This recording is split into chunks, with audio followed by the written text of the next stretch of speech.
دیکھیے سطر کا تقاضے کیا ہے، گن لیجیے. لباس نبیذ ہونا چاہیے، باریک نہیں.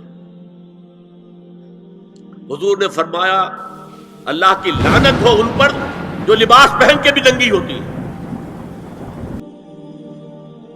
باریک اتنا لباس ہے یا چست اتنا لباس ہے؟ ڈھیلا ڈھالا ہونا چاہیے، نبیذ ہونا چاہیے. لباس کے اندر یہ دو حصے جو ہیں وہ لازم ہیں. اور پھر سینے پر، اب ظاہر بات ہے کرتا پہنا ہوا ہے، ڈھیلا ڈھالا ہے، پھر بھی یہ سینے کے ابھار تو ظاہر ہو جائیں گے. ان پر ایک اضافی اوڑھنی سر پر سے لے کر اور اپنے اس گریبان کے اوپر بکل مار لینا، تاکہ یہ جو نسوانی حسن کا دوسرا مظہر ہے. پہلا چہرہ سب سے بڑا چہرہ. اب جو لوگ کہتے چہرے کا پردہ نہیں ہے تو خدا کے بندو پھر پردے کی ضرورت کیا ہے؟ نسوانی حسن اگر اس میں اٹریکشن ہے وہ کہاں ہوتا ہے سب سے بڑھ کر؟ مظہر اول کون سا ہے؟ نسوانی حسن کا چہرہ ہی تو ہے. اب میں ذرا شرم کے ساتھ کہہ رہا ہوں، لیکن یہ اپنی شاعری کے کچھ الفاظ آپ کو سنا رہا ہوں. یہ لب لعلین کہاں ہوتے ہیں؟ چہرے پر ہوتے ہیں یا کہیں اور ہوتے ہیں؟ یہ عارض گلگوں یہ کہاں ہوتے ہیں؟ چہرے پر ہوتے ہیں یا کمر میں لگے ہوتے ہیں؟ یہ چاہے زقن، تھوڑی میں اگر کچھ کھڈا پڑا ہوا ہو، چاہے زقن. یہ تعریفیں جو شاعری میں ہوتی ہیں یہ کہاں ہوتا ہے؟ یہ مژگاں کے تیر یہ کہاں ہوتے ہیں؟ یہ نرگسی آنکھیں یہ کہاں ہوتی ہیں؟ اور ستواں ناک یہ کہاں ہوتی ہے؟ چہرہ ہی تو ہے. سب سے بڑی اٹریکشن تو چہرہ ہے. اسی کو نہ چھپایا تو پھر اور کیا چھپایا؟ ہاں دوسری چیز، چھاتی کے ابھار بہت اٹریکٹیو ہوتے ہیں انسان کے لیے. اس کے لیے یہ ہے کہ وَلْيَضْرِبْنَ بِخُمُرِهِنَّ عَلَى جُيُوبِهِنَّ. کرتا بھی نبیذ کپڑے کا ہو، کرتا جو ہے ڈھیلا ڈھالا بھی ہو، شلوار اور نبیذ تر کپڑے کی ہو، ڈھیلی ڈھالی ہو، اور اوڑھنی کا بکل جو ہے اپنے سینے پر مار لیا جائے. اب اس کے بعد فرمایا وَلَا يُبْدِينَ زِينَتَهُنَّ إِلَّا لِبُعُولَتِهِنَّ. اب یہاں یہ زینت کا لفظ آ رہا ہے چہرے کے لیے، اور چہرے ہی میں کچھ سنگھار بھی ہوتا ہے. کوئی سرما لگایا ہوا ہے، فرض کیجئے کسی اور طرح کا کوئی زیور پہنا ہوا ہے، گلے میں پڑا ہے، کانوں میں بدے ہیں وغیرہ وغیرہ. یہ زینت چہرہ اور اس کے ساتھ کوئی بناؤ سنگھار کا معاملہ، جس کی کہ حضور صلی اللہ علیہ وسلم نے تلقین کی ہے. عورت کو گھر میں بن سور کر رہنا چاہیے، شوہر کے لیے اٹریکٹیو رہنا چاہیے. خاص طور پر شوہر جب آنے والا ہے شام کو دفتر سے، اس وقت عورت جو ہے بن سور کر رہے ہیں. اس لیے کہ اصل مقصد کیا ہے؟ جتنی بھی انسان میں سیکشول انرجی ہے وہ مرکوز رہے شوہر اور بیوی کے درمیان. یہ فلسفہ ہے، ادھر ادھر نگاہ جائے نا.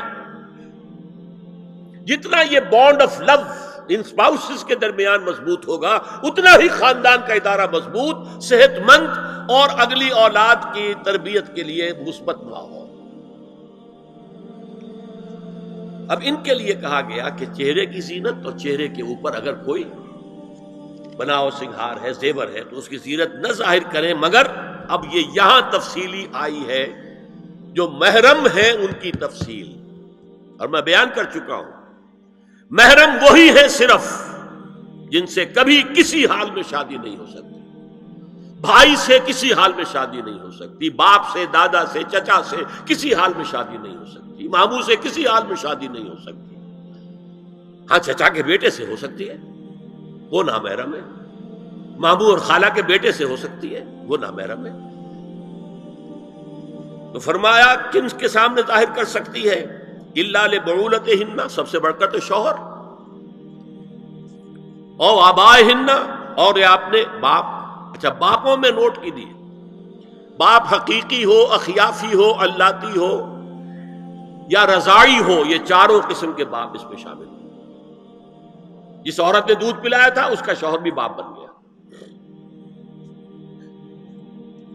او آبائے بعولتہن، اپنے شوہروں کے باپ، یا ابنائہن، ان کے اپنے بیٹے، بیٹوں میں بھی آئیں گے چاروں، اللاتی اخیافی عینی اور رضاعی، او ابنائے بعولتہن، اور اپنے شوہروں کے بیٹے، ہو سکتا ہے شوہروں کی اور بیویاں بھی ہوں تو ان کے بیٹے بھی، جو ستیلے بیٹے ہیں وہ بھی محرم ہیں، ان سے کسی شکل میں کبھی شادی نہیں ہو سکتی۔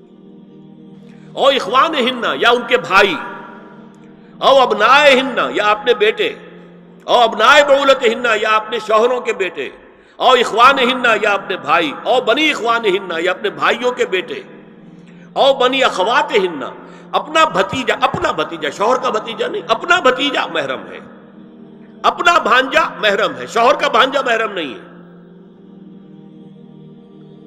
او نسائہن، یا ان کی عورتیں، اپنی عورتیں، جان پہچان کی عورتیں، ہر عورت بھی محرم نہیں ہے، نوٹ کر لیجئے، نسائہن، عورتیں بڑی بڑی قطامائیں ہوتی ہیں، وہ کیا کیا فتنے اٹھاتی ہیں، آتی ہیں گھروں کے اندر، کیا ذریعہ بنتی ہیں پھر پیغام رسانی کا، اور خرابی پیدا کرتی ہیں۔ اور اس میں کمال ہے جو مجھے واقعہ سنایا پروفیسر یوسف سلیم چشتی مرحوم نے سر سید احمد خان کے بارے میں۔ اب وہ زمانہ یاد کیجیے سر سید کا، ابھی انگریزی حکومت باقاعدہ جو ہے وہ ملکہ وکٹوریہ کی شروع ہوئی ہے، روب کتنا ہے انگریز کا، اور لیفٹیننٹ گورنر جو ہے یو پی کا وہ کہتا ہے سر سید احمد خان سے کہ ہماری میری بیگم آپ کے اہلیہ سے، آپ کے گھر والیوں سے ملنا چاہتی ہے۔ سر سید نے جواب دیا ہماری عورتوں کا اجنبی عورتوں سے بھی پردہ ہے، ہماری عورتیں آپ کی بیگم سے نہیں مل سکتی۔ میرا سر جھکتا ہے۔ او ما ملکت ایمانہن، یا جو ان کے داہنے ہاتھوں کی ملکیت ہو، باندیاں، غلام۔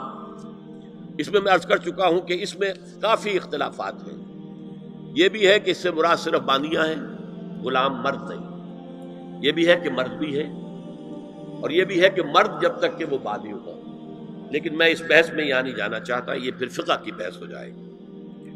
اب التابعین غیر اولی الاربہ، کچھ ایسے لوگ بھی ہوتے ہیں، کوئی کسی کے گھر میں کوئی اندھا آدمی رہ رہا ہے، یا کوئی اور کسی وجہ سے کوئی مریض ہے، اسے آپ نے پناہ دے رکھی ہے، انہیں عورتوں سے کوئی سروکار نہیں ہوتا۔